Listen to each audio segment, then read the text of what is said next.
अब आप राजस्थान में जाओ, अखाड़े के मालिक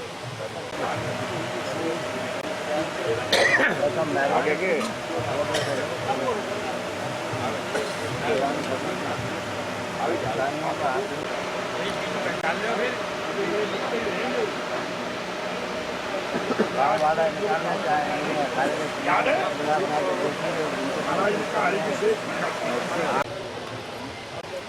में मठों के भेजी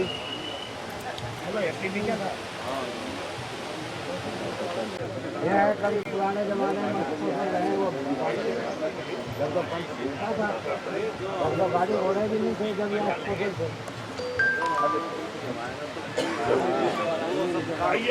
ये रोड राड सब खत्म हो गया। शंकरम शंकराचार्य जगत गुरुम बोलो जगत गुरु शंकराचार्य जी महाराज की, दत्तात्रेय महाराज की। हम आवाहन अखाड़ा श्री पंचदश नाम अग्नि अखाड़ा आज हमारे बीच में उसमें बताया था, और कई मीडिया बंधुओं की जो एक हमारी परंपरा में जो साधु संतों को जो हमारे सत्ताधार एक बहुत बड़ी गद्दी है, क्योंकि उज्जैन में हमारे जो सभी अखाड़ों के संतों ने परम पूज्य श्याम भगत बापू ने पिछवाई निकाली, उसी परंपरा वर्तमान गादी पर विराजमान हमारे सामने जीवराज बापू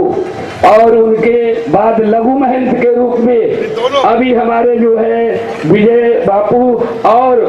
चोटीला जो भक्त श्रोमणी की उपाधि से हमारे 10 नाम संन्यास ने दी थी, आते थे वहां पर उतारा लगाया है जूनागढ़ तलहटी में। और ये कहा है कि संतों के लिए अलग भोजन व्यवस्था होगी और भक्तों के लिए अलग भोजन व्यवस्था होगी। ये लंगर की एक जो आज परंपरा यहाँ से चालू की गई है, हम सभी यहाँ अखाड़े के जूना अखाड़ा एवं अखिल भारतीय अखाड़ा परिषद के महामंत्री हरिगिर जी महाराज और आवाहन अखाड़े से बहुत सबके नाम मैं नहीं बता रहा हूँ, लेकिन 1-2 नाम तो जरूर बता। आवाहन अखाड़े के महामंत्री सत्यगिर जी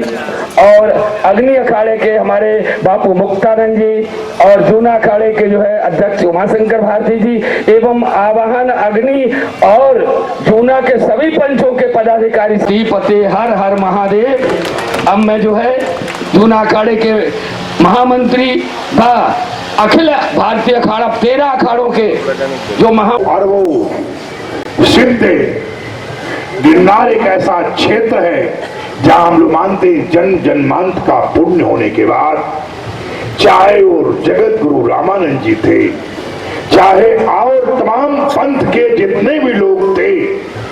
भगवान दत्तात्रेय ने उनको ऐसा आशीर्वाद दिया, ऐसे सिद्ध किया, चाहे वो किसी प्रदेश में हो चाहे देश में हो, वो बगैर किसी विचार किए हुए और भक्तों को भी उन्होंने वहां पहुंचा दिया जहां से कल्पना नहीं की जा सकती है। ये सौराष्ट्र भूमि जो है ऐसा मालूम पड़ता है राई को पहाड़ बना देगा। इसी परंपरा में हमारे आज जिसके मंच पे हैं, जिसके लिए हमको बोलने कहा गया है, क्योंकि मेरा कभी बाल काल था कि मैं सत्ताधार भी गया था, और सत्ताधार आने के बाद मैं देखा कि क्या भारतवर्ष में कुछ ऐसी जगह भी है जहां किसी प्रकार से लोग अपेक्षाएं लेने के लिए जाते हैं। तारीफ इस बात की है, वहां के लोग कहीं याचना करने नहीं जाते। हम जब इस बात को समझा कि श्याम जी भगत का चंदा नहीं होता है, फाड़ा नहीं होता है, ये नहीं कि इतना एक बोरी तेरा या तेरा 1 कुंटल ये, तो मैं अपने आप को विचार करने लगा कि स्वामी राम तीरथ को भी जब विदेश जाना पड़ा बहुत कुछ देखना पड़ा। विवेकानंद जी थे, उनके लिए तमाम चिंतन की व्यवस्थाएं करना पड़ा। शिवानंद जी ऋषिकेश में थे, या हमारे सत्यानंद गिरी जी मुंगेर, जिसका विश्व में जोत का सम्राट के नाम से जाने जाते हैं, एक साधारण माता ने तपस्या उनको आशीर्वाद दिया था। जूना अखाड़े की एक बुढ़ी माता थी जिसने उनको सिद्ध बनाया था। किसको? सत्यानंद गिरी मुंगेर वाले, जिसका विश्व में अपना ख्याति अपना नाम है, उनका 400 देश में नाम है। इस गिरनार भूमि से उसको भी जब मालूम हुआ तो मालूम पड़ा यावत तपस्या किया था, दत्तात्रेय का आशीर्वाद था। तो मेरा तो मानना है कि इन भक्तों के रूप में स्वयं भगवान दत्तात्रेय ही कहीं न कहीं निमित्त मात्र से घूम फिर रहे हैं। इसी तरह आबा की, अब हम बहुत लंबा तो बता दिया प्रेम जी ने, वे आपा गीगा और श्याम जी भगत युवराज जी ऐसी पुनीत है जिसे महात्माओं को जो द्वारिका जाते हैं, भारत के भिन्न भिन्न राज्य से आते हैं, उन्हें कुछ जैसे जाते हैं गुजराती नहीं जानते हैं, पंजाबी जानते हैं, तमिल जानते हैं, बंगाली जानते हैं, असमी जानते हैं, अगर इनके यहाँ ये नहीं पूछते हैं कि आप कहाँ से आए हैं, तुरंत उसको भोजन और द्वारिका जाने के लिए उसका रास्ता प्रशस्त करते हैं कि तेरे पास अर्थ नहीं है, ते पकड़ मेरी तरफ से आर्थिक सहयोग, तुम अपनी द्वारका सोमनाथ की धार्मिक यात्रा संपन्न करो। जिसको कि मतलब वो आर्थिक सहायता भी सारे देश भर में मैंने घूमा हूं, ऐसा नहीं, प्राय हमें तमाम चीजें तमाम जगह जाने का अवसर मिलता है, पर सत्ताधार जैसे महात्माओं की रीढ़ की हड्डी उस प्रकार से मैंने अपने जीवन में देखा हूं कि महात्माओं से रीढ़ की हड्डी, जो कि मैं कई साल से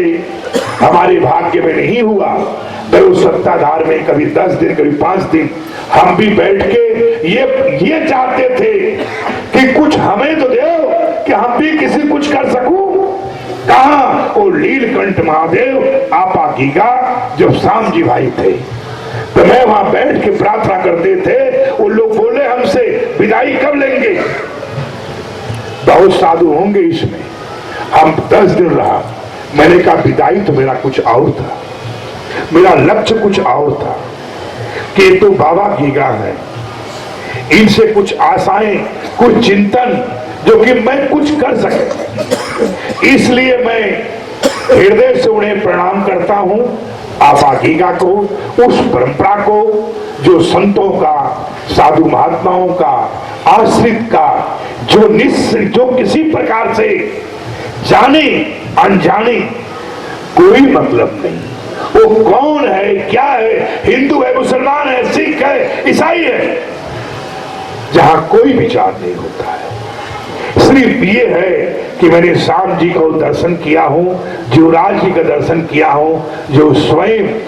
अपने आप में है, इसलिए उनसे सब, उन समाधि वालों से, गिरनारी से, 33 करोड़ देवी देवताओं से मैं हृदय से प्रार्थना करता हूं कि जो मेरे सामने जो मूर्ति खड़ी है,